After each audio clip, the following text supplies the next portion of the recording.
بچہ پیدا ہونا پر کیا کرنا چاہیے؟ میرا بھائی، جب بچہ پیدا ہو، بچہ ہو یا بچی ہو، سب سے پہلے تو اس کے ایک کان میں اذان کہیں اور دوسرے میں اقامت کہیں، پھر 7ویں دن اس کا نام بھی رکھیں، اور لڑکا ہے تو 2 بکرے یا 2 دمبے جو وہ بطور عقیقہ ذبح کر کے کھلائیں، اور اس کے سر کے بال جو ہیں وہ بھی اتاریں، اور اس کا وزن جتنا ہو اتنی چاندی جو ہے وہ بھی خیرات کر دیں۔ یہ ایک سنت طریقہ ہے، بچہ ہو یا بچی ہو، لڑکی ہو تو 1 بکرا، لڑکا ہو تو 2 بکرے۔ طواف کا کوئی مخصوص عدد نہیں ہے، یہ تو حکم ہے کہ وَلْيَطَّوَّفُوا، میرے گھر کا طواف کرو، اب جتنا اللہ کسی کو توفیق دے۔ آپ میرے لیے دعا کرتے ہیں، اللہ آپ کی جزائے خیر عطا فرمائے۔ استغفر اللہ پڑھا کریں، اور اصلح لی فی ذریتی 7 بار، لا حول ولا قوت الا باللہ ہر نماز کے بعد 7 دفعہ پڑھیں۔ کہتے پہلے تو بہت مشکل تھا، لیکن میں پڑھتا رہا تو اب 1 مہینے کے بعد الحمدللہ اس کے فائدہ شروع ہونا، ظاہر ہونا شروع ہو گیا۔ بالکل یقین کرو، اصل بات جو ہے نا میرا بھائی، وہ ہے ارتکاز۔ کیا معنی؟ مثلا ایک عورت روٹی پکا رہی ہے، اگر کامل توجہ نہ ہو، یا روٹی جل جائے گی یا ہاتھ جل جائے گا۔ تو جب تک کامل توجہ نہ ہو، روٹی نہیں بن سکتی، سالن نہیں بن سکتا، چائے نہیں بن سکتی، تم اللہ کو منا لو گے بغیر توجہ کے۔ اس لیے اس کے لیے بھی ضروری ہے کہ کامل توجہ ہو۔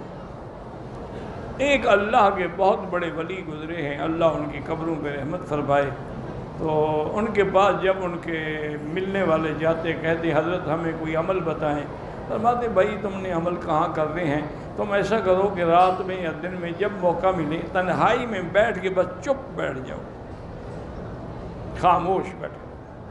خاموشی میں تمہیں فائدہ یہ ہوگا کہ نہ تو فرشتوں کو پتہ ہے کہ تیرے دل میں کیا ہے، نہ کسی انسان اور جن کو پتہ ہے کہ تم چپ بیٹھے ہو تمہارے دل میں کیا، تو صرف اللہ جانتا ہے کہ یہ میرے لیے خاموش بیٹھا ہے۔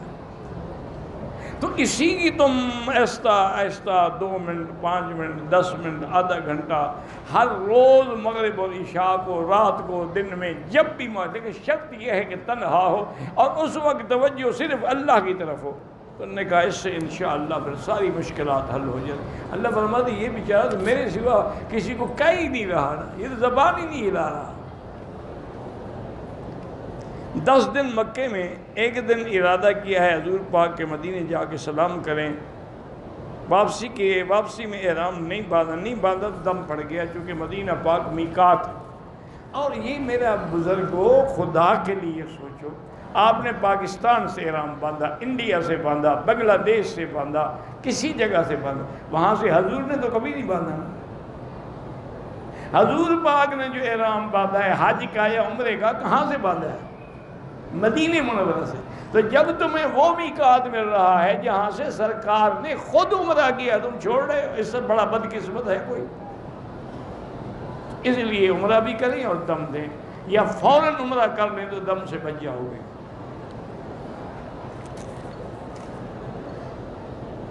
اگر کسی نے موبائل ٹیلی فون کے ذریعے بیوی کو طلاق دی ہے، موبائل ہو یا انٹرنیٹ ہو یا کوئی بلا ہو، طلاق ہو گئی۔ طلاق ایک ایسی بلا ہے کہ بس زبان ہی لی اور کام ہو گئی، اس کے لیے گواہوں کی بھی کوئی ضرورت ہے، بیوی کے سننے کی بھی کوئی ضرورت ہے۔ ثلاث جدہن جد وحدلہن جد النکاح والطلاق والعتاق۔ حضور نے فرمایا 3 چیزیں ہیں، نکاح، غلام کو آزاد کرنا، بیوی کو طلاق دینا۔ یہ مذاق میں بھی کہو تو طلاق ہو جاتی ہے۔ وہ کہا میں تو مذاق کر رہا تھا، میں تو ڈرامے میں کام کر رہا تھا، نہیں، طلاق ہو گئی۔ حاجی عبد الوہاب صاحب اللہ والے تھے، اولیاء اللہ میں سے تھے، ساری زندگی ان کی اللہ کے دین کی دعوت میں گزر گئی، اللہ ان کے قبروں پہ کروڑوں رحمتیں فرمائے۔ تبلیغی جماعت بھی اس وقت دنیا میں اگر کوئی صحیح طریقے سے محنت کر رہے ہیں تو صرف یہی جماعت ہے۔ باقی جماعتیں جو ہیں اللہ سب کی محنتیں قبول فرمائے، لیکن بے لوث، بے غرض، بغیر کسی چندے کے، بغیر کسی کے مانگنے کے، حتیٰ کہ وہ کہیں جاتے ہیں تو وہ مسجد میں ٹھہرتے ہیں، کسی کے گھر میں بھی نہیں ٹھہرتے۔ تاکہ اللہ کے لیے نکلے ہیں تو اللہ کے دروازے پہ رہو. تو اس لیے اب اس کے بارے میں پوچھنا کہ کیسی ہے، یہ بھی کوئی بات ہے؟ سورۃ النحل میں سیدھا، بالکل سیدھا کر دیں. آپ نے آیت سنی ہے تو سیدھا کریں.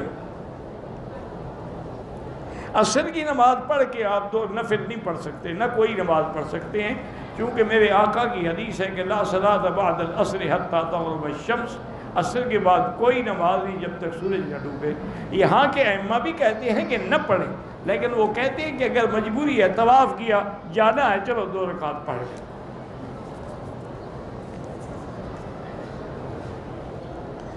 پاکستان سے آیا ہے عمرے کے لیے، طواف مکمل کیا، 2 رکعت پڑھے، زمزم پیا، حلق کروا لیا، احرام کھول دیا، صفا مروہ نہیں دوڑا، دم پڑ گئی. اب دوڑنے کا فائدہ نہیں ہوتا، حلق کرا چکا ہے، احرام کھل گیا اس کا.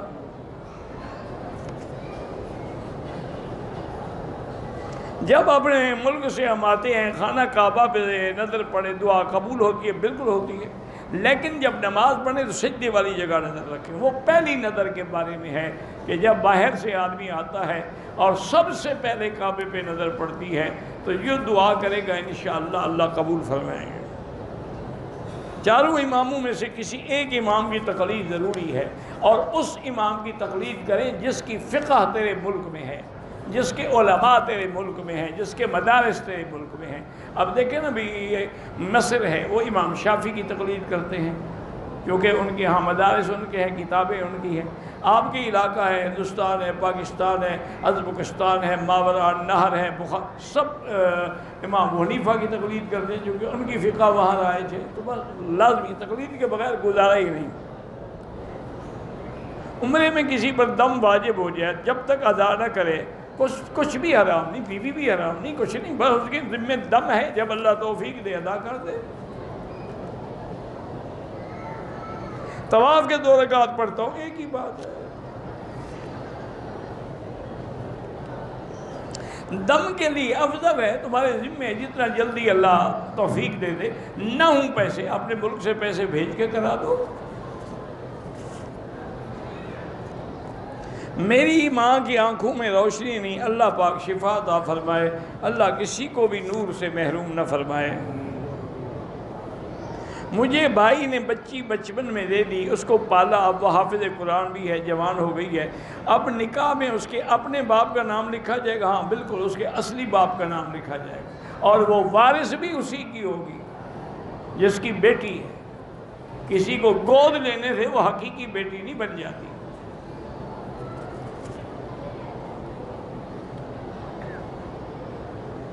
ایک آدمی 10 سال سے اپنے بیوی بچوں کے نام عمرے طواف کی، انشاءاللہ اللہ ثواب دے گا.